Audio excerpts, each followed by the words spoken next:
کلمہ آپ کے سامنے میں نے پڑھی ہے۔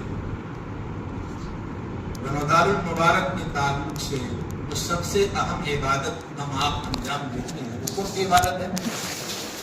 اللہ فرماتے ہیں یا ایھا الذین آمنوا کتب علیکم الصیام کما کتب علی الذین من قبلکم، اے ایمان والو تم پر روزہ اسی طرح فرض کیا گیا ہے جیسا کہ تم سے پہلے لوگوں پر فرض،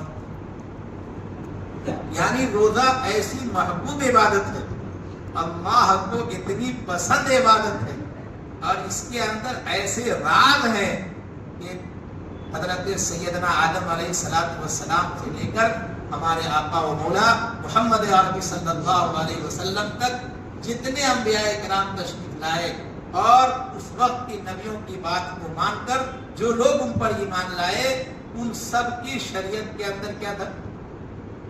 روزہ۔ اللہ تعالیٰ نے ہر امت کے اندر روزے کا مقصد کیا ہے؟ اللہ فرماتے لعلکم تتقون، تم روزہ رکھو گے تو کیا ہو جاؤ گے؟ متقی اور پرہیزگار ہو جاؤ گے۔ بھوکے رہو گے تو جو لوگ دنیا میں بھوکے رہتے ہیں ان کی بھوک کی اہمیت معلوم، پیاسے رہتے ہو تو جن فلسطین کے بھائیوں کو پانی تک نہیں ملتا تم کو احساس ہوگا کہ پیاسوں پر کیا گزرتا ہے۔ جب کھانا ملتا ہے، افطار ملتا ہے، اس وقت خوشی ہوتی ہے کہ نہیں ہوتی؟ بولو، ہوتی ہے کہ نہیں؟ ایسا ہی جو ہمارے مظلوم مسلمان ہیں جہاں کہیں ان کو ہماری طرف سے کوئی راحت پہنچتی ہے، کوئی کٹ پہنچتی ہے، ان کو ویسی ہی خوشی ہوتی ہے جس طرح مجھے آپ کو افطار کے وقت کیا ہوتی ہے؟ خوشی۔ ان کا تو ہمیشہ کا روزہ ہوتا ہے، ہم آپ ایک مہینے کے روزے میں تھک جاتے ہیں، تھک جاتے کہ نہیں تھکتے؟ اور ہمارے مظلوم بہت سارے مسلمان ہیں جو وہی لایا ہوا کلمہ آقا صلی اللہ علیہ وسلم کا پڑھتے ہیں۔ ہمارا آپ کا سب سے بڑا رشتہ کون سا ہے؟ برادریوں کا رشتہ ہے۔ کون سا رشتہ ہمارا آپ کا؟ کون سا رشتہ؟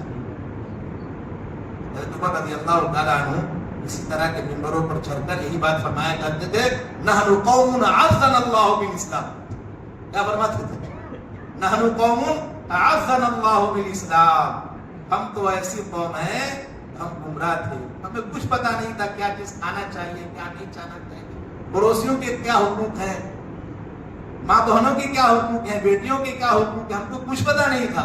ہم تو ایسی قوم ہے کہ اللہ نے ہمیں اسلام کے ذریعے سے کیا دی ہے؟ عزت دی۔ برادریوں کے ذریعے سے عزت دی۔ کس کے ذریعے سے عزت دی؟ پھر برادریاں کیوں ہیں؟ یہ عرب ہے، یہ گھانچی ہے، یہ فلاں ہے، یہ کیا ہے؟ یہ چیزیں کیا ہے؟ اللہ نے قرآن میں فرمایا ہے یہ چیزیں صرف تعارف اس کے لیے، اس کے لیے بھائی تعارف کے لیے، اوڑکھن کے لیے، اس کے لیے، اس کے لیے صرف ایسا نہیں ہے کہ کوئی جو ہے فلاں برادری کا ہے تو اللہ نے اس کو عقل زیادہ دی ہے، کوئی دیوان برادری کا ہے تو اللہ نے اس کو عقل کم دی ہے، کوئی فلاں علاقہ کا ہے تو اس کے اندر بدھی نہیں ہے، کوئی فلاں علاقہ کا ہے تو اس کے اندر بدھی ہے، ایسا کچھ ہے؟ اللہ نے یہ قواعد کس لیے بنایا ہے؟ کس لیے بنایا ہمارے عرفان صاحب؟ پہچان کے لیے۔ لیکن کوئی آدمی یہ کہے کہ اللہ نے پہچان کے لیے کیوں بنایا؟ برادری رکھتے ہی نہیں، سب ایک ہو جاتے تو کیا فائدہ؟ اللہ نے پہچان کے لیے بنایا ہی کیوں؟ یہ بھی نہ بنا دو، ہم سب بس مسلمان ہیں، ہماری کوئی برادری نہیں ہے، کوئی برادری نہیں تو بہت اچھا ہوتا۔ یہ کیسے ہوتا؟ ارے بھائی نام نہیں ہوتا، یہ مہوا نہیں ہوتا، یہ وڈلی نہیں ہوتا، یہ تلاجہ نہیں ہوتا تو ہم آتے یہاں کیسے؟ تعارف کے لیے یہ نام نہیں ہوتا تو میں اس عرب مسجد محلوں کے اندر نام ہوتا ہے، بستیوں کا نام ہوتا ہے، علاقوں کا نام ہوتا ہے، اس طرح اللہ نے برادریوں کا تعارف کے لیے نام رکھا ہے تاکہ الگ الگ لوگوں کو تقسیم کیا جا سکے، رجسٹروں میں اندراج کے اندر آسانی ہو سکے۔ اس سے زیادہ اسلام میں برادری کی کوئی اہمیت نہیں۔ میں کیا کہہ رہا تھا؟ اللہ تعالیٰ کو سب سے پسند عبادت کون سی ہے؟ روزہ۔ روزہ یہ ایسی پسند عبادت ہے کہ اللہ تعالیٰ نے جتنے انبیاء کرام آئے سب کو اللہ نے یہ روزہ کی عبادت دی، اور وقت کی نبیوں کی باتوں کو مان کر ان کے ماننے اور چاہنے والوں نے یہ روزہ رکھا۔ اللہ کو اتنا روزہ پسند کیا ہے، اس میں پوائنٹ کیا ہے جو اور عبادتوں کے اندر نہیں؟ تو پوائنٹ اس کے اندر یہ لکھا ہے کہ ہم آپ روزہ رکھتے ہیں تو اس عمل کی وجہ سے میرا یہ آپ کا عمل اللہ کے مشابہ ہو جاتا ہے۔ کس کے مشابہ ہو جاتا ہے؟ اللہ کھاتا ہے، بولو. مفتی صاحب کیا کرتے ہیں؟ بیان توجہ دلانے کے لیے ہمیشہ لوگوں سے بلواتے کہ بھائی بولو، آدمی غافل نہ رہے. کیا رہے؟ یہی طریقہ ہے نا، یہی طریقہ ہے نا. مشرکوں کا تو یہی طریقہ ہوتا ہے. کیا ہوتا ہے؟ ان کی شفقتیں ایسی ہوتی ہے کہ ہر آدمی کچھ نہ کچھ لے کر چلا جائے. اللہ تعالیٰ ہمارے مفتی صاحب کی عمر کو صحت و عافیت کے ساتھ کیا فرمائے؟ دراز فرمائے. اور کس کے ساتھ؟ صحت اور عافیت کے ساتھ. تو آدمی جب روزہ رکھتا ہے تو کیا ہوتا ہے؟ بولو. آدمی کھاتا ہے، اللہ تعالیٰ کھاتا ہے، اللہ پیتا ہے، اور کیا کرتا ہے؟ اگر شادی شدہ آدمی ہے تو بیوی کی ملاقات نہیں کرتا. اللہ کو بیوی کی ملاقات کی ضرورت ہے نہیں ہے نا. تو اس عمل کے اندر، اس عبادت کے اندر آدمی اللہ کے مشابہ ہو جاتا ہے. کس کے مشابہ ہو جاتا ہے؟ اللہ کے مشابہ ہو جاتا ہے. اس لیے اللہ تعالیٰ کو اور عبادتوں کے مقابلہ میں روزہ کی عبادت کیا ہے؟ زیادہ پسند. حدیثوں میں کیا ہے؟ فضائل اعمال کے اندر کیا لکھا ہے؟ تو شیخ نے الصوم لی وانا اجزی به یا وانا اجزا به. اللہ کے نبی نے حدیث قدسی بیان فرمائی کہ روزہ رکھنے والوں سے اللہ اتنا خوش ہوتے ہیں، اتنا خوش ہوتے ہیں کہ اللہ فرماتے ہیں کہ روزہ میرے لیے ہے اور میں ہی اس کا اجر ہوں، یا میں ہی اس کا اجر. اللہ ہماری نمازیں اچھی ہوگی، ہماری زکوٰۃ اچھا ہوگا، ہماری حج اچھی ہوگی، اللہ تعالیٰ فرشتوں کے ذریعے سے اس کا اجر دلوائیں گے. لیکن جب روزہ کا معاملہ آئے گا تو یہ عبادت کیسی ہے؟ اللہ کے عمل سے مشابہ عبادت ہے. تو اللہ اس کا اجر کون دیں گے؟ جب اللہ ہی دیں گے. اور تمام چیزیں تمام جنت کی راحتوں کس کی ہے؟ اللہ ہی کی ہے. تو اللہ اتنا دیں گے کہ ہم آپ اس کو سوچ بھی سکتے. روزہ رکھ کر آدمی کیسا ہو جاتا ہے؟ سب سے زیادہ محبوب کون ہوتا ہے؟ روزہ دار ہوتا ہے کہ نہیں ہوتا؟ کیا فرمایا؟ کیا ہے؟ تعلیم کے حلقوں میں بیٹھیں گے، یہاں علماء کی باتوں کو سنیں گے، اپنا وقت فارغ کر کے ہمارے خانقاہی نظاموں کے اندر آئیں گے تو وہاں یہ باتیں آپ کو سنائی جائے گی کہ آدمی جب روزہ رکھتا ہے تو اس کی منہ کی بو اللہ کے نزدیک کس سے زیادہ بہتر ہے؟ مشک سے زیادہ بہتر ہے. اللہ تعالی ہمارے ائمہ کو جزائے خیر دے. بعض اماموں نے تو یہاں تک لکھ دیا کہ اللہ تعالیٰ کو روزے کی منہ کی بدبو جو ہے یہ پسند ہے، اس لیے مسواک ہی نہ کرے. کیا کرے؟ تاکہ وہ بو ختم نہ ہو، اور منہ گندا بو جو ہے اللہ تعالیٰ کو آدمی پسند ہے.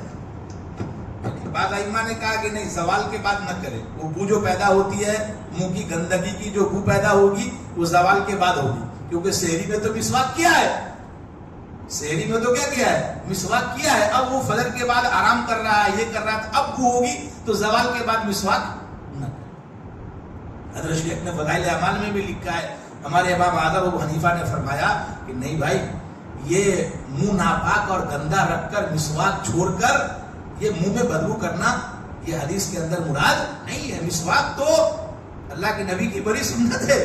جو نماز مسواک کے ساتھ پڑھی جاتی ہے، وہ نماز جو بغیر مسواک کی پڑھی جاتی ہے اس سے 70 گنا آگے اس کا ثواب کیا ہوتا ہے؟ پہنچ جاتا ہے. تو مسواک تو رمضان میں بھی کرنی ہے. پھر وہ بو کیا ہے؟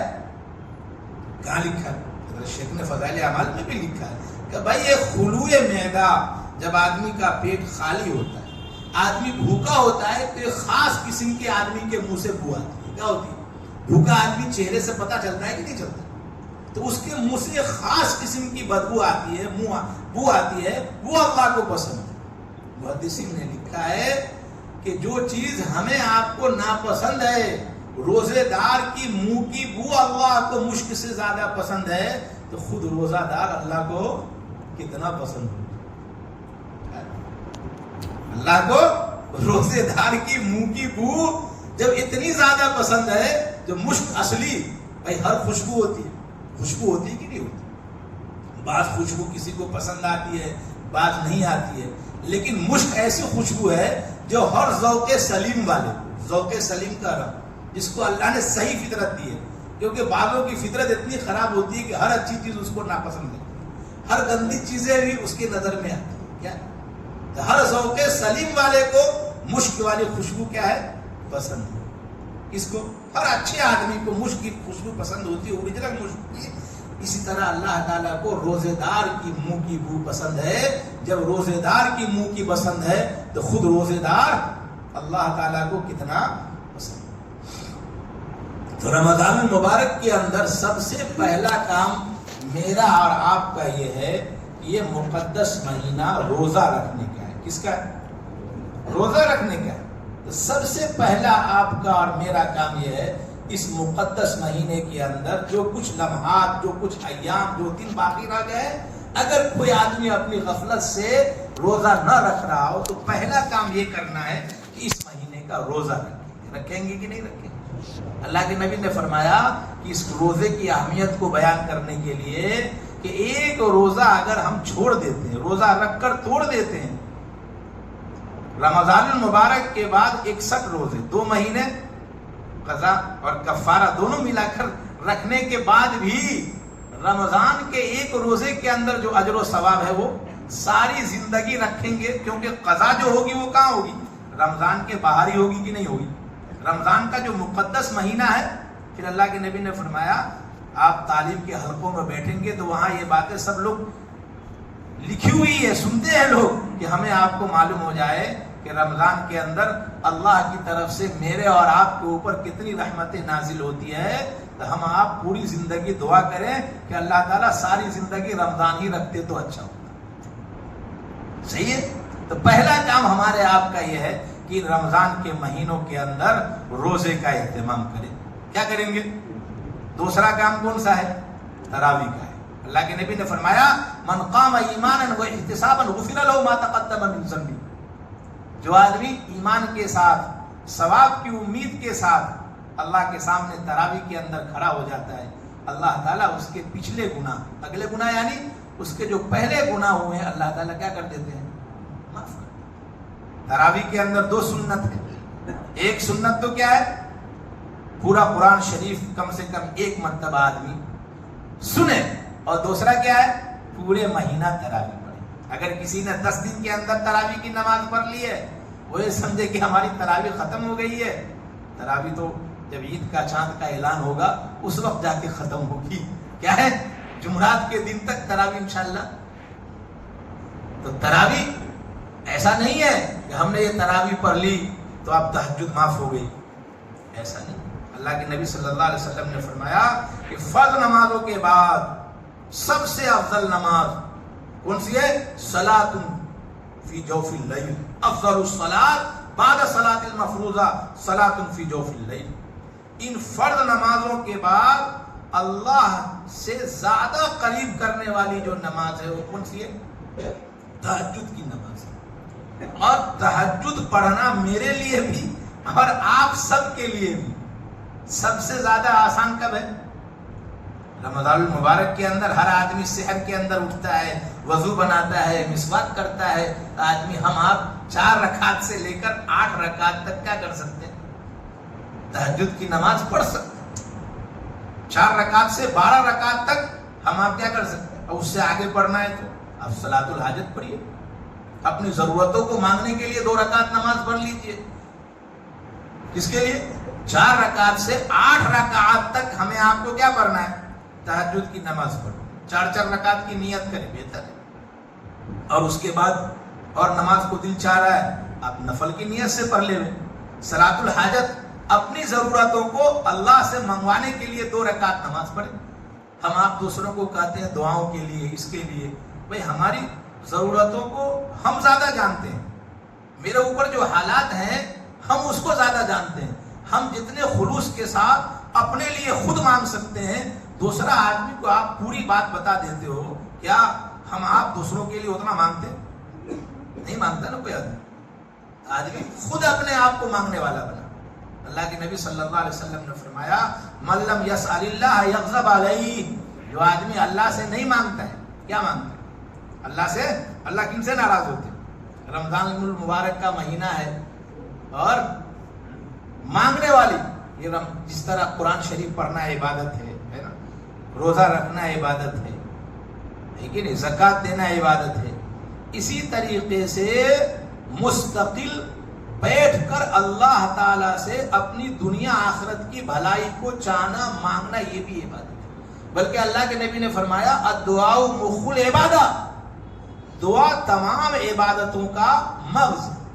میں یہاں پر ہوں، اب میرا اندر کا بھیجا نکال دے تو میں زندہ رہوں گا؟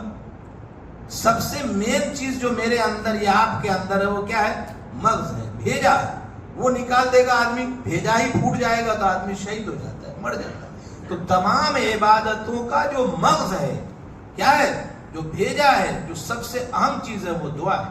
آپ نماز پڑھ لی، روزہ آپ نے رکھ لیا، تلاوت قرآن آپ نے کر لی اور کمرے میں تشریف لے گئے، نہیں ہوگا. آپ نے تلاوت کی، جس خشوع خضوع کے ساتھ آپ کو تلاوت کرنا چاہیے تھا وہ نہیں کیا آپ نے. اللہ کے نبی نے فرمایا کہ آدمی قرآن پڑھتا ہے اور قرآن اس پر لعنت کرتا ہے. قرآن میں غیبت مت کرو، آپ غیبت کر رہے ہو. قرآن میں غفلت والی نماز مت پڑھو، فویل للمصلین. بہت ساری نمازیوں کے لیے ہلاکت ہے جو غفلت والی نمازیں پڑھتے. تو نماز پڑھنے کے بعد بڑی عبادت یہ کہ جو عبادت ہم نے آپ نے کی ہے تھوڑی دیر اللہ کے سامنے مانگ لی.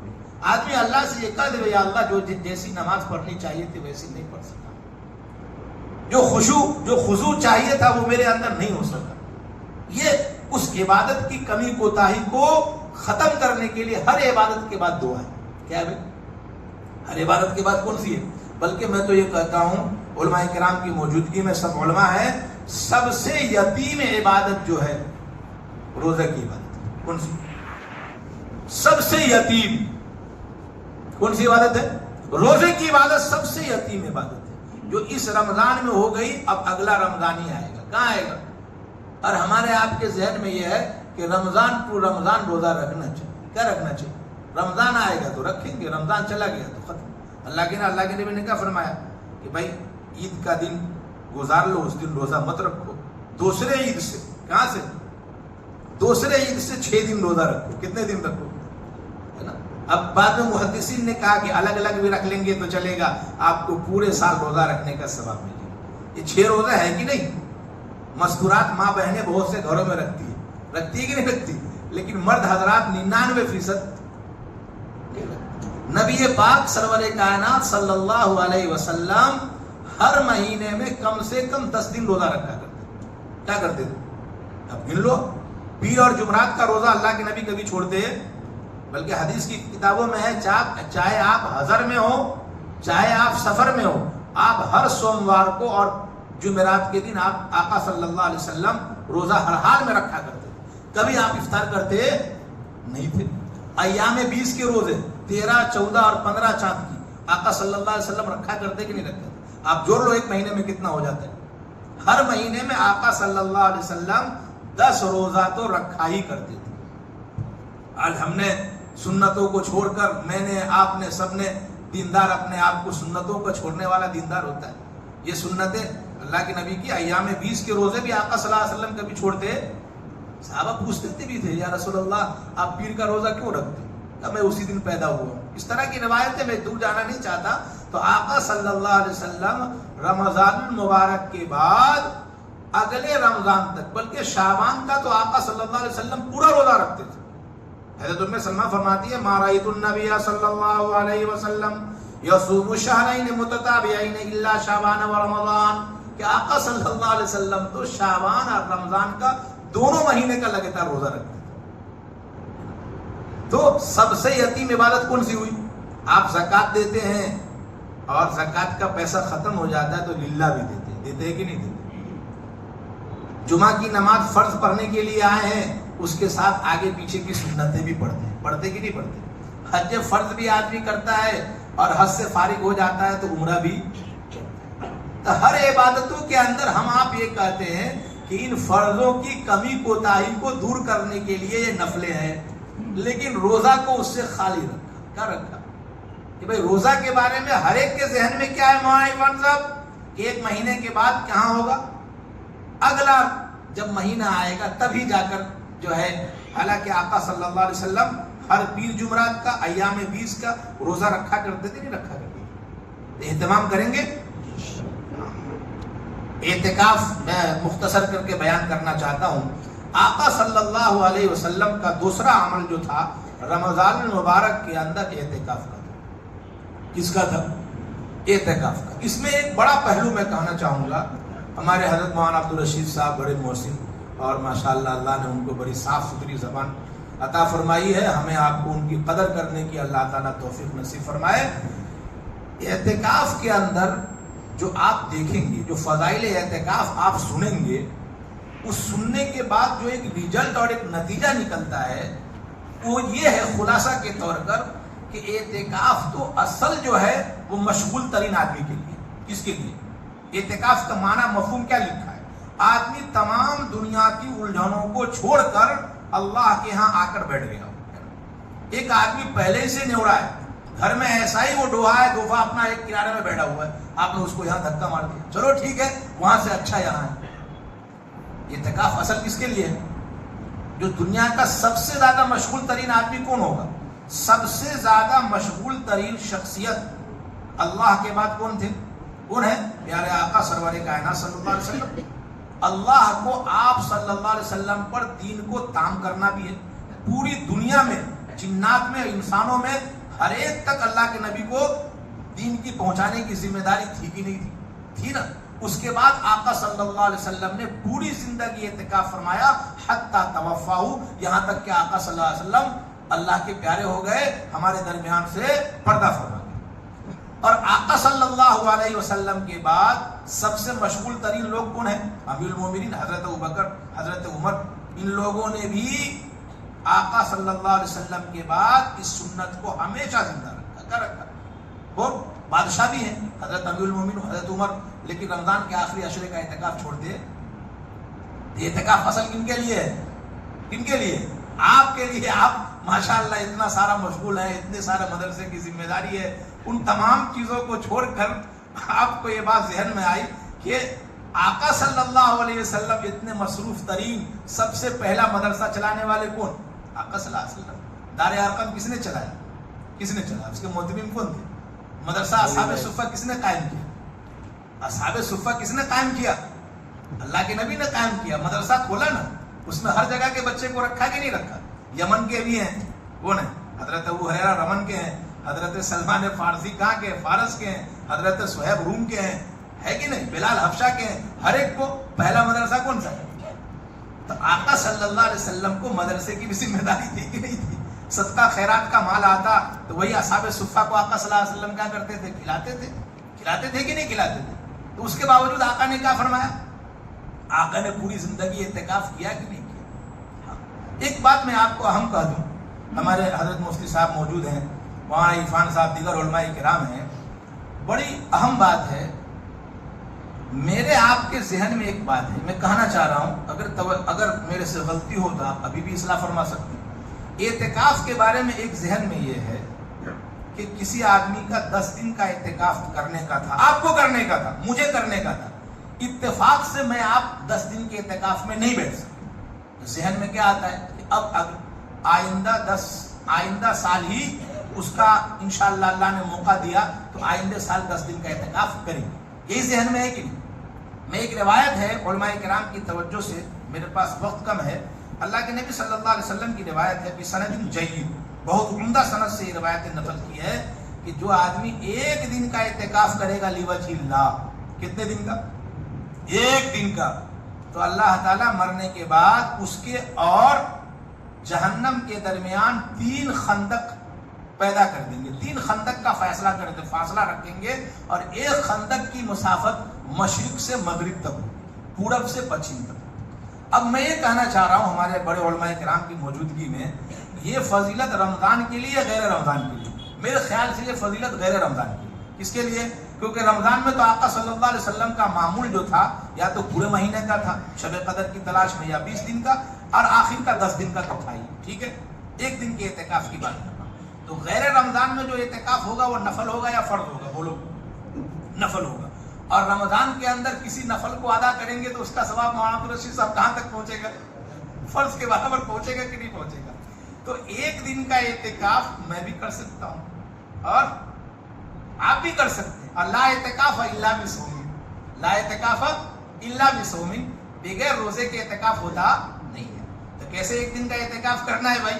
کسی دن مغرب سے پہلے آپ یہاں تشریف لے آئیں اور رات کا قیام کریں، اور صبح جو ہے ظہر تک تو آرام ہی کرنا ہے، اور اگلے دن روزہ افطار کر کے چلے جائیں گے. اس کا اجر و ثواب کیا ہوگا؟ آپ نے 1 دن کا اعتکاف کرنے کے بعد آپ بھول جائیں گے، یاد کہاں رہتا ہے 1 دن کا. لیکن قیامت کے دن جب جہنم میں جانے کا نمبر آئے گا تو آپ کا گناہ ادھر ڈھکیلے گا جہنم کی طرف, ادھر سے پریشر پڑے گا. کیا پڑے گا؟ 3 خندق کا ہے نا روایت. ایک دن کا اعتکاف. آج مجمع یہاں کم کیوں ہے اعتکاف والوں کا؟ کہ ہر ایک کے ذہن میں یہ ہے کہ بھائی کیا ہے, اس سال کا اعتکاف ختم ہو گیا, اب آئندے سال انشاءاللہ وصول کریں گے. لیکن یہ بات بھی لانے کی ضرورت ہے کہ ایک دن کے اعتکاف کی اللہ کے نبی نے فضیلت بیان کی. مقصد یہ ہے کہ ایک دن کا تو ہر آدمی کا ہے, کر سکتا ہے کہ نہیں کر سکتا ہے. کیا فضیلت ہے؟ کیا فضیلت ہے؟ 3 خندق کا فیصلہ ہو جائے گا. جو 10 دن کا کرے گا اس کے لیے کیا فضیلت ہے؟ جو 10 دن کا کرے گا اس کی فضیلت یہ ہے کہ اللہ تعالیٰ اس کو 2 حج اور 2 عمرہ کا ثواب دیں گے. کیا کرتے ہیں یہ روایت. اور ایک حج کا ثواب کیا ہے بولو؟ آدمی گناہ سے ایسا پاک ہو جاتا ہے جیسا کہ اسی دن اس کی ماں نے اس کو جنا ہے نا. اور حج عمرہ کی دوسری فضیلت کیا ہے؟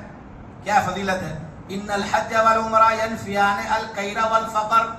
کہ اللہ تعالیٰ حج کرنے سے اور عمرہ کرنے سے گناہوں کو بھی ختم کر دیتا ہے اور غریبی کو بھی, فقر و محتاجگی کو بھی اللہ کا کر دیتا ہے, ختم کر دیتا ہے. اب صغرا کبرا ملا کر نتیجہ کیا نکلا کہ اللہ تعالیٰ 10 دن کا اعتکاف کرنے والے کے غریبی کو کیا کر دیں گے مولانا؟ دور کر دیں گے. آج جو مسجد کے اندر اعتکاف والے وہی لوگ ہیں جو بیچارے ایسے ہی پہلے سے ہی اعتکاف میں تھے. کیا تھے وہ؟ پہلے سے ہی اعتکاف میں تھے. ہم آپ جو 10 دن کا اعتکاف کے لیے نہیں بیٹھتے, کیوں نہیں بیٹھتے؟ ذہن میں یہ ہے کہ ہم آپ غریب ہو جائیں گے. میں یہاں 10 دن بیٹھ جاؤں گا, مدرسے کا خرچہ کیسے چلے گا؟ میں 10 دن بیٹھ جاؤں گا تو جو اصل کمانے کا ہے, کپڑے کا دھندا کا ہے, بال کاٹنے کا دھندا کا ہے, سلائی کا دھندا ہے, وہ اصل تو پورے سال کا بجٹ اس میں ہی ہوتا ہے. کہاں ہوتا ہے؟ آگے تو پورا سال صرف لائٹ بل اور کاریگروں کا صرف خرچہ نکلتا ہے. اللہ کے نبی ان باتوں کو پہلے ہی بھاپ گئے. آقا نے کیا فرمایا کہ اس کے اندر خصوصیت کس کی ہے؟ 10 دن کا اعتکاف کرنے سے اللہ غریبی کو, کیونکہ یہ عمرہ کے برابر ہے. اور عمرہ کی خصوصیت کیا ہے؟ عمرہ کرنے سے اللہ تعالیٰ الکیر والفقر, گناہوں کو بھی دور کر دیتے ہیں, غریبی کو بھی دور کر دیتے ہیں. اور یہی خصوصیت یہ ڈبل عمرے کے برابر ہے. 10 دن کا اعتکاف یہ ڈبل عمرے کے برابر ہے. کس کے ہے؟ یعنی اللہ تعالیٰ مقرر سمجھو کہ اللہ اس آدمی کی غریبی کو کیا کر دیں گے. اور آج جو آدمی اعتکاف میں نہیں بیٹھ رہا ہے, کیوں نہیں بیٹھ رہا ہے؟ بھائی میں دھندے والا آدمی ہوں. کیا ہوں؟ اگر میں یہ 10 دن دھندا نہیں کروں گا تو میں غریب ہو جاؤں گا. کیا ہو جاؤں گا؟ میں 10 دن یہ بال نہیں کاٹوں گا, میں 10 دن کپڑے نہیں سلوں گا. اور اللہ کے نبی کا فرما رہے ہیں عمرہ کرو اور کیا ہو جاؤ گے. یہی خصوصیت اللہ نے کس کی رکھی ہے؟ معتکفین کی رکھی ہے. سمجھ کی پھر ہے. ہم جہاں سوچ رہے ہیں غریب ہو جائیں گے, اللہ کے نبی فرما رہے ہیں کہ عمرہ کر لو, 1 سال تجربہ کر کے تو دیکھ لو. 10 دن تم کاروبار کو چھوڑ کر اللہ کے راستے میں, اللہ کی مسجد میں, اللہ کے گھر میں آ جاؤ. اللہ سے دن رات مانگو گے, نمازوں کو 5 وقت جو ہے تکبیر اولیٰ کے ساتھ پڑھو گے, مجلسوں میں شریک ہوں گے, اللہ والوں کی باتوں سنو گے. اللہ ایسا نہیں, اللہ تعالیٰ وہاں تمہاری دنیا بنائیں گے اور دنیا ہی بنے گی, آخرت. اور تیسری بات کہا کہ اپنی بات ختم کروں گا. یہ مہینہ جب آتا تھا, کس کا؟ صحابہ کرام پر جب یہ مہینہ آتا تھا تو صحابہ یہ فرماتے تھے, یہ روایتوں میں لکھا ہے کہ ہمارا زکوٰۃ کا مہینہ آ گیا. کون سا مہینہ آ گیا؟ زکوٰۃ کا مہینہ آ گیا. اپنا دیکھو زکوٰۃ جو ہے وہ رمضان میں فرض نہیں ہوتی. مولانا بیٹھے, زکوٰۃ کہاں فرض ہوتی ہے؟ حولان حول پر فرض ہوتی ہے. جب ہمارے تجارت کے اندر 1 سال گزر جاوے تو جا کے زکوٰۃ فرض ہوگی. لیکن اگر کوئی آدمی سال گزرنے سے پہلے بھی زکوٰۃ نکالنا چاہے تو نکال سکتا ہے, وہ حساب وہی رکھے. اس لیے شروع سے صحابہ کرام کے زمانہ سے یہ روایت آپ بھی یاد رکھیں. بہت سے لوگ یہ کہتے ہیں کہ بھائی رمضان کے اندر زکوٰۃ وصول نہیں کرنا چاہیے, اس مہینے کو عبادتوں میں رکھے, ہم بھی سب چندے وغیرہ کا کام چھوڑ کر ہم بھی عبادتوں میں لگ جائیں. اس سے بڑی عبادت کیا ہے؟ زکوٰۃ وصول کرنے والا اللہ کے راستے میں ہوتا ہے. اس کے راستے میں ہوتا ہے, اللہ کے راستے میں ہوتا ہے. تو زکوٰۃ رمضان میں فرض ہوتی ہی نہیں ہے, وہ تو 1 سال ہو جائے تب فرض ہوتی ہے. لیکن آپ نے کیا سنایا ہے سب کو؟ یہی کہ بھائی رمضان میں 1 فرض آدمی ادا کرے گا تو 70 فرضوں کے مطابق کیا ہے اللہ اس کو ثواب دیں گے. آپ نے ہے نا 1 روپیہ دیا زکوٰۃ کا, یہ ایسا ہے جیسا کہ 70 روپیہ آپ نے دے دیا. اور رمضان کے بعد دیتے تو 1 روپے کا ثواب کتنا ملتا؟ 1 ہی روپیہ ملتا. اس لیے یہ مدرسوں والوں کا احسان ہے. بلکہ ایک بات اللہ نے میرے ذہن میں ڈالی کہ میں ایک بڑا طبقے کو ہم آپ سب دیکھتے ہیں جو بیچارے نمازوں سے غافل ہیں. کس سے غافل ہیں؟ روزے تک کس سے بھی غافل ہیں, سب سے غافل ہیں, ہے نا. رمضان جیسے مقدس مہینے کے اندر عبادتوں سے غافل ہیں. لیکن مولوی صاحب کو چندہ ضرور لکھاتے ہیں, کیا لکھا تھا؟ چاہے شراب پیتا ہے، چاہے یہ ہے، چاہے کاروبار میں گڑبڑ سڑبڑ کا کام ہے، لیکن مولوی صاحب کو کہا بھائی آپ کا کتنا ہے بھائی؟ 100 روپیہ، آپ لکھ لیجیے، فلاں لکھ لیجیے۔ ایک تو میں یہ کہہ رہا ہوں، اس میں بڑا منظر یہ ہے محمد رشید صاحب، ان چندوں والے کا بڑا احسان ہے۔ بہت کام کی بات کر رہا ہوں کہ جو آدمی مسجد میں نہیں آ رہا ہے، رمضان کے دنوں میں تلاوت قرآن نہیں کر رہا ہے، کیا کر رہا ہے؟ کوئی عبادت اس کی زندگی میں نہیں ہے، کیا یہ چندے والے ان کے دروازے پر نہیں پہنچتے تو کیا آپ ان سے یہ امید رکھے ہوئے تھے کہ خود سے آ کر امام صاحب سے پوچھتے کہ بھائی کہاں کہاں کی رسید آپ کے پاس ہے، فلاں جگہ اتنا لکھ دیجئے، فلاں جگہ اتنا؟ ایسا ہوتا؟ سمجھنے کی بات ہے کیا ہے؟ جو آدمی مسجدوں سے دور ہے، عبادتوں سے دور ہے، اخلاق اعمال کا ٹھکانہ نہیں، لیکن ویسا آدمی بھی کوئی چندے والا جاتا ہے تو اس کو 50 روپیہ 10 روپیہ لکھاتا ہے کہ نہیں لکھاتا؟ کیوں لکھاتا؟ بہت اہم بات کر رہا ہوں۔ تو کیا آپ کو یہ امید تھی کہ یہ جو بیچارے مدارس والے ہمارے درمیان، آپ کے درمیان آتے ہیں، تو وہ لوگ جو مسجدوں سے غافل ہیں، جن کی زندگی میں دین نہیں ہے، کیا وہ مستحقین مدرسے کو جا کے دیتے؟ یقیناً نہیں دیتے۔ تو یہ ان چندوں والے کا احسان ہے، کیا ہے کہ ان کی زکوٰۃ، ان کے جو صدقات ہیں، اب یہ کہو گے سمجھنے میں قرآن و حدیث پڑھاتا ہوں، الحمدللہ جلال شریف پڑھاتا ہوں، حدیث بھی پڑھاتا ہوں، دونوں چیزیں پڑھاتا ہوں۔ اب آدمی کیا ہے روایتوں میں، جو آدمی رمضان کا الگھن کرے گا اللہ کا غضب ہوگا، کیا ہوگا کہ نہیں ہوگا؟ رمضان چل رہا ہے، رمضان کا الگھن کر رہا ہے، کیا کر رہا ہے؟ روزہ نہیں رکھ رہا، الگھن ہی کر رہا ہے، سرکاری نظام میں خلل دے رہا ہے۔ لیکن وہی اللہ کے نبی کی حدیث ہے، الصدقات تدفع غضب الرب، کیا ہے کہ آدمی کے اوپر اللہ کا کتنا بھی غضب ہو، لیکن جیب میں آدمی ہاتھ رکھتا ہے، بھائی کیا ہے بھائی؟ غریب مدرسہ لکھ دو 100 روپیہ، وہ کام کر رہا ہے کون سا؟ اللہ کے غضب والا، اور یہ بیچارے چندے والے کو 100 روپیہ لکھا دیتا ہے، جو اللہ کا غضب ہونے والا تھا وہ کیا ہے؟ الصدقات تدفع غضب الرب، صدقہ نکال دینے سے اللہ کا جو غضب آتا ہے۔ ہم آپ کہتے ہیں کہ بھئی فلاں آدمی کی رمضان کے اندر موت ہو گئی، تو مسجد میں رمضان میں بھی نہیں آتا تھا، کیا آتا تھا؟ رمضان مبارک کے مہینے میں مسجد میں نہیں آتا تھا، غافلین میں تھا، تو اس کو رمضان موت کیسے آئی؟ اس پر اللہ کا غضب کیسے نہیں ہوا؟ آپ نے ایک ہی چیز کو دیکھا، اللہ پر تو رحمت کا پہلو غالب ہے، کیا ہے؟ وہ آدمی چاہے روزہ نہیں رکھتا تھا، میں ایسا نہیں کہہ رہا ہوں کہ آپ روزہ مت رکھیے، روزہ فرض ہے بھائی، وہ اپنی جگہ پر ہے، لیکن جو اللہ کا غضب آنے والی چیز جو تھی، اللہ کے نبی کا فرماتے الصدقات تدفع البلایا، یہ بھی روایت ہے، صدقہ کرو، خیرات نکال دو، تمہارے اوپر آنے والی جو مصیبت ہے تمہارے بدعمالی کی بنا پر، اللہ تعالیٰ اس صدقے کی برکت سے اللہ تعالیٰ تمہارے اوپر آنے والی مصیبتوں کو کیا کر دیں گے؟ تو یہ مدارس کا بڑا احسان ہے محمد رشید صاحب کہ جو بددین طبقہ ہے، کیا ہے، میں بددین تو کہہ نہیں سکتا کسی کو، کیوں نہیں کہہ سکتا؟ ہر ایک کے پاس ایمان تو ہے، تو بددین کیسے ہو گیا؟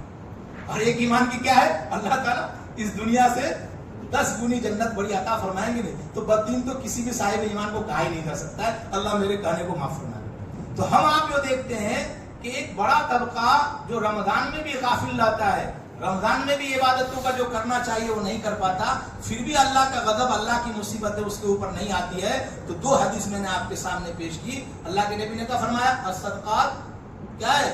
تدفع غضب الرب، ہے نا، کہ صدقہ آدمی نکال دیتا ہے، خیرات کر دیتا ہے، تو اللہ تعالیٰ آنے والا جو اس کے اوپر غصہ ہے، اللہ کا غصہ کیا ہوتا ہے؟ پھٹ جاتا ہے۔ جو ان کے اوپر مصیبتیں آنے والی تھی، بلایا آنے والے تھا، تو رمضان کا مہینہ اس لیے بھی ہے کہ ہم اپنی جیبوں پر تھوڑا ہاتھ رکھیں، کیا رکھیں؟ میرے پاس وقت نہیں ہے، قرآن کی مشہور آیت ہے کہ کمثل حبۃ، ہے نا، اب کہ بری آیت ہے یہ، اس کے اندر کہ آدمی 1 روپیہ اللہ کے راستے میں خرچ کرے گا، کیسا ہے وہ؟ کیسا ہے؟ جیسا کہ اس نے گیہوں کا، یہاں کھیروت کا طبقہ ہوگا، کھیروت لوگ جو ہوں گے، 1 دانہ آدمی ڈالتا ہے گیہوں کا تو اس سے 1 درخت نکلتا ہے، اس میں 7 بالیاں ہوتی ہیں، کتنی ہوتی ہے؟ کتنی بالیاں ہوتی ہیں؟ تو 1 کا اللہ تعالیٰ 7 کتنا دیں گے؟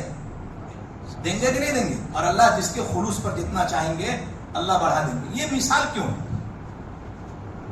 کیوں مثال؟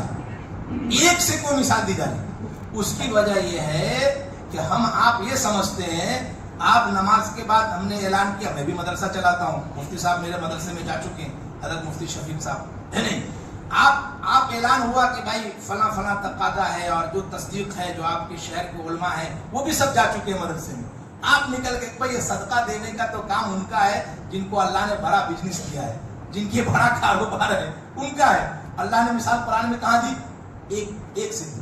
مقصد یہ ہے کہ 1 روپیہ تو ہر آدمی دے ہی سکتا ہے. کیا دے سکتا ہے؟ کیا دے سکتا ہے؟ 1 روپیہ تو ہر آدمی کیا کر سکتا ہے؟ دے سکتا ہے. آپ اپنی مسجد کے اندر اگر 1 ہی روپیہ کی ترتیب رکھی جائے سب لوگ تو آرام سے 1000 روپیہ ہوگا کہ نہیں ہوگا؟ ہوگا کہ نہیں ہوگا؟ لیکن بیچارے چندہ والے باہر سے تصدیق آتے ہیں, یہاں شہر کی تصدیق لیتے ہیں, اعلان کرتے ہیں کہ میرا بچہ ڈھابل میں پڑھ رہا ہے. کیا پڑھ رہا ہے؟ ان کا دیکھ لیا جائے تو 400-500 روپیہ ہوتا ہے. حالانکہ نماز میں کتنے تھے؟ 1000 لوگ تھے.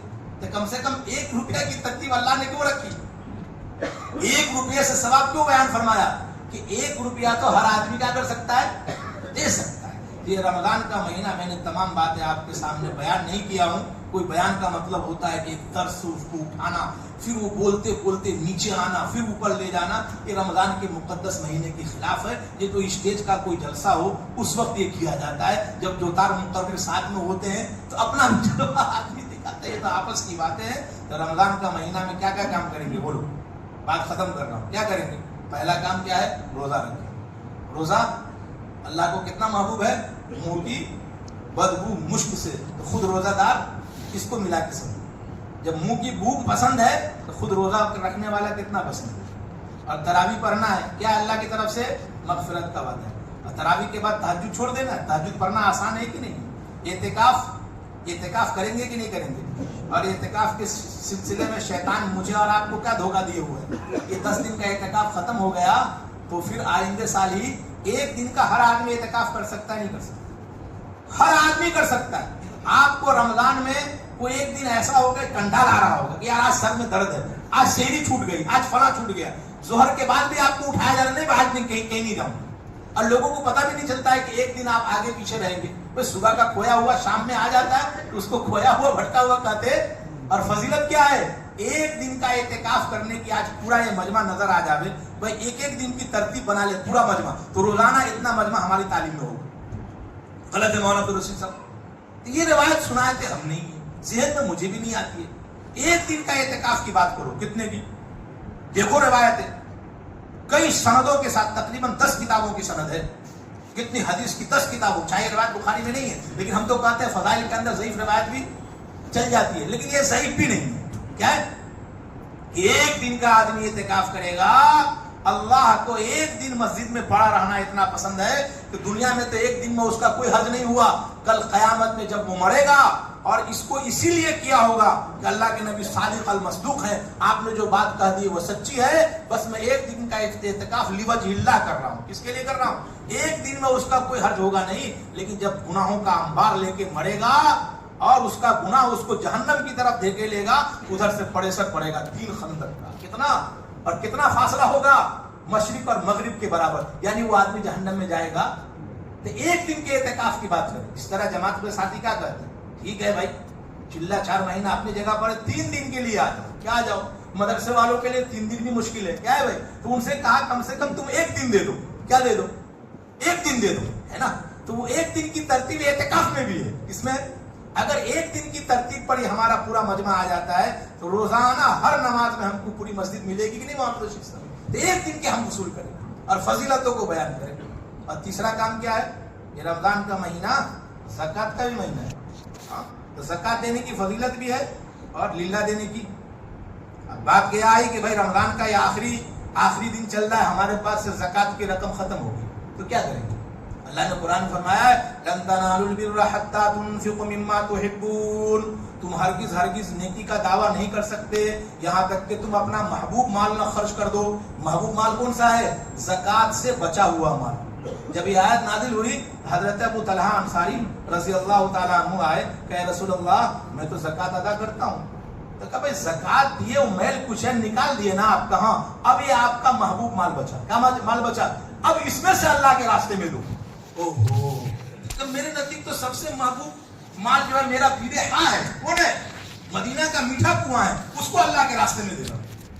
اللہ کے دینے کا بہت سستا سودا کیا ہے. تو بکر یہاں سے مال کے تقاضے کا ہوا کہ بھائی مدارس چل رہے ہیں, مدارس ہیں تو ہمارا اسلام زندہ ہے. اللہ کے راستے میں مدارس میں, میرے مدرسے میں, محمد رشید صاحب کے مدرسے میں, ہمارے جتنے بھی ہیں مدارس انڈیا کے, ہمارے سب ہمارا ہی مدرسہ, سب ہمارے گاؤں اور محلے کا ہی ہے, وہاں اپنا مال خرچ کرو. کا زکوٰۃ ختم ہو گئی. حضرت ابوبکر رضی اللہ تعالیٰ عنہ کے سامنے اللہ کے نبی نے پوری بات کہی کہ نہیں کہی؟ بھائی مال خرچ کرنے کا یہ فضیلت ہے، فلاں خرچ ہے. حضرت ابوبکر کتنا مال لے کر آئے گھر سے؟ بولو بولو. پورا لے کر آئے. وہ زکات کا تھا. بھائی مولانا قریشی صاحب پورا مال جو حضرت ابوبکر صدیق رضی اللہ تعالیٰ عنہ لے کر مسجد میں تشریف لائے وہ زکات کا تھا یا غیر زکات کا تھا؟ غیر زکات کا تھا. حضرت عمر آدھا لے کر آئے تو کس کا تھا وہ؟ مولانا آپ سمجھدار ہیں. زکات کا تھا یا غیر زکات کا تھا؟ غیر زکات کا تھا. بھائی لوگ کہتے ہیں بھائی زکات کی فضیلت، زکات تو دینا ہی ہے، لیکن جس طرح ہم نماز پڑھنے آئے اس کو قبول کرانے کے لیے آگے پیچھے کی سنتیں نفلیں وغیرہ ہے، اسی طرح زکات فرض کو اللہ کے ہاں قبول کرانے کے لیے للہ خرچ کرنا ہے. کیا کرنا ہے؟ مسجدوں میں ہے، آپ مسجد میں آئے، یہاں کا لائٹ بل وغیرہ سب یہ استعمال کر رہے ہیں، اس کا تقاضا بھی یہی ہے کہ ہمارے حصے کا جتنا اس کا آتا ہے اے سی کا خرچ ہم اتنا نبھاؤ کام کے اندر تو دے دے، تاکہ اللہ کے ہاں تم لا تسألون یومئذ عن النعیم، اللہ کے یہاں تم سے یہ دنیا کی نعمتوں کے بارے میں پوچھ ہوگی. کیا ہوگی؟ کہ آپ نے مسجد کا اے سی استعمال کیا، یہاں کا فرش استعمال کیا، اتنے دیر یہاں ٹھہرے رہے، اتنا دیر تم گیسٹ ہاؤس میں ٹھہرتے، اتنا دور فلاں جگہ اے سی حاصل کرتے، اس استنجا کے لیے تم فلاں جگہ جاتے، تو تمہارے اوپر کتنا آتا؟ جتنا آتا ہوگا مہینے کا 50-60 روپیہ تو آئے گا کہ نہیں آئے گا؟ تو ہر آدمی یہ کوشش کرے یہ جو دنیا کی نعمتیں، جو مسجد کی نعمتیں ہم آپ حاصل کر رہے ہیں نا، یہ پنکھا، یہ سی، یہ فلاں، اس کے پیچھے اس کا خرچہ بھی ہے. تو میرے آپ کا جو خرچہ ہمارے آپ کے حصے کا آتا ہے اتنا تو ہم کیا ہے دے دے. نہیں تو اللہ تعالیٰ پوچھیں گے. کیا پوچھیں گے؟ ان نعمتوں کے بارے میں. بھائی اس کا تم نے دیا؟ ہاں آپ کو اللہ نے دیا ہی نہیں ہے، غریب ہیں، فلاں ہے، تو ایک الگ بات ہے. اللہ تعالیٰ وقت ختم ہو گیا ہے. اللہ تعالیٰ کہنے سننے سے زیادہ ہم سب کو خوب عمل کرنے کی توفیق عطا فرمائے. وما علینا الا البلاغ. ان کی سنت باقی ہے، سنت